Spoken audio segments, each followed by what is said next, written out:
Assalamualaikum warahmatullahi wabarakatuh. Salam guru penggerak. Saya Hendra Komara, CGP Angkatan 8 dari SMP Pason 4 Kota Bandung, Provinsi Jawa Barat. Pada kesempatan yang berbahagia ini, saya coba membuat suatu kesimpulan dan refleksi dari konsep-konsep pemikiran Ki Hajar Dewantara.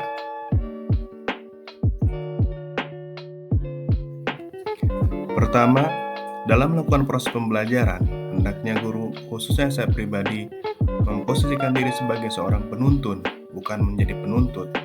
Pembelajaran di kelas, tujuan utamanya bukan untuk mahir berhitung, pandai mengarang cerita, melainkan bagaimana pembelajaran di kelas sebagai sebuah jembatan yang akan menjembatani peserta didik untuk mencapai kebahagiaannya, baik lahir maupun batin. Pembelajaran di kelas merupakan jembatan untuk mendorong dan menumbuhkan nilai-nilai profil pelajar Pancasila, sehingga fungsi guru adalah menebalkan potensi-potensi positif yang dimiliki oleh setiap peserta didik.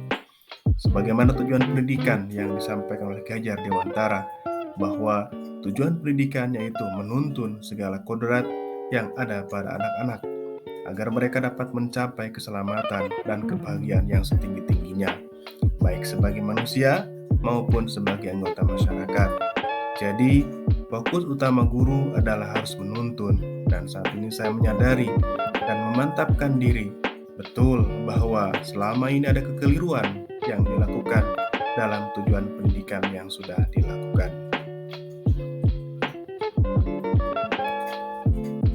Yang kedua, seorang anak bukanlah tabula rasa, di mana setiap manusia yang dilahirkan ke dunia ini sudah memiliki kekuatan lahiriah yang telah diberikan kekuatan oleh Allah Subhanahu wa Ta'ala, Tuhan yang Maha Kuasa, yaitu pendengaran, penglihatan, dan hati, dan lainnya. Saya menyadari betul bahwa pada prinsipnya setiap peserta didik itu unik, punya kodratnya tersendiri, punya cerita tersendiri. Guru tidak berhak menghardik, memberikan judgement atas setiap dasar perilaku yang muncul, khususnya di lingkungan sekolah. Keunikan dan keutuhan peserta didik harus dihargai dan dihormati, serta harus diperlakukan dengan sebaik-baiknya.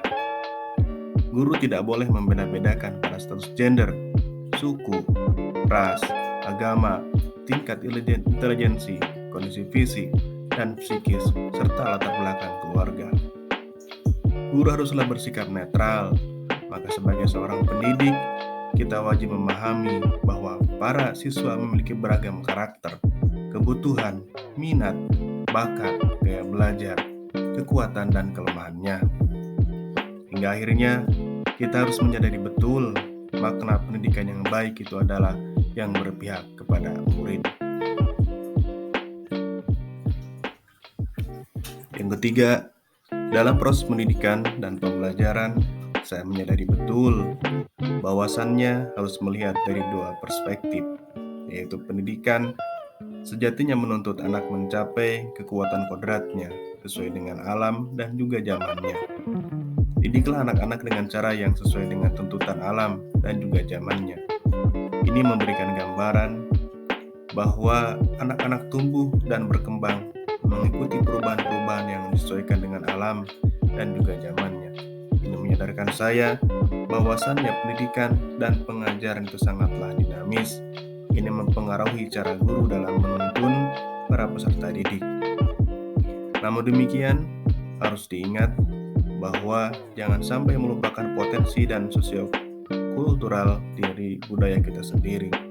Konten pengetahuan yang diadopsi sejatinya tidak bertentangan dengan nilai-nilai kemanusiaan dan konteks sosial budaya yang ada di Indonesia.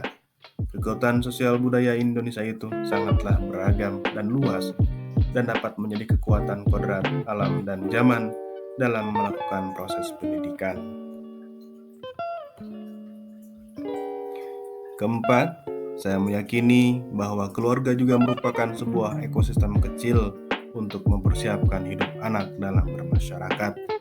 Alam keluarga merupakan salah satu ruang bagi anak untuk mendapatkan teladan, tuntunan, pengajaran dari orang tua. Keluarga juga dapat menjadi tempat untuk berinteraksi sosial. Oleh sebab itu, maka peran orang tua sebagai guru, penuntun, dan pemberi teladan menjadi sangat penting dalam pertumbuhan karakter baik anak. Keluarga merupakan tempat bersemainya pendidikan yang sempurna bagi anak untuk melatih kecerdasan budi pekertinya. Dari adanya pembelajaran di modul 1.1 ini, menambah keyakinan bahwa saya sebagai guru hendaknya tidak terjebak di zona nyaman, tapi harus melebarkan zona nyaman tersebut dan mensinergikan dan merefleksikan secara bersama-sama dengan rekan kerja. Tidak perlu malu ataupun ragu, karena saya yakin bahwa guru yang merdeka itu yang mandiri pada tujuannya, merdeka terhadap caranya, dan selalu melakukan refleksi terhadap apa yang sudah dilakukannya.